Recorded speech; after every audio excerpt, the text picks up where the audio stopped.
Bizgacha kelganingizcha sizda qanaqa muammolar bor edi? Qanaqa shikoyat bilan kelgan edingiz? Shu haqida aytib bersangiz. Menda uylanishimdan oldin har xil ayollarga borib aloqa qilardim. O'sha uylanganimdan keyin uni taassurotlarini bildim. Menda tez bo'shanish muammosi paydo bo'ldi. O'sha muammo bo'yicha xotin bilan kelishmovchilik kelib chiqqanmi yo bo'lmaganmi? Yo'q, kelishmovchiliklar bo'lmagan-u. Nima bo'lgan? O'zim bilardim-da. O'zingizga noqulay Ha, bo'laydi. o'zimga noqulay bo'lardi. Tez Xijolat bo'shanish. bo'laydingiz. Uzog'i bilan shu 1 minut 2 minutda tugatib qo'yardim oldin. Ha. Nima ashushina bo'laydi o'sha vaqtlar o'zingizda?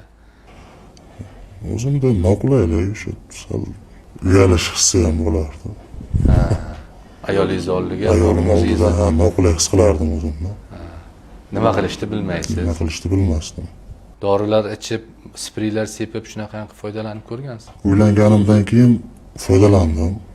O'sha dorilardan, spreylar bilan foydalandim. U ham vaqtincha o'sha bir marta aloqa uchun ishlatiladigan spreylarda. Undan foyda ko'rmadim undan to'g'risi. Undan keyin sizga murojaat qildik. O'sha lechenialarimizdan keyin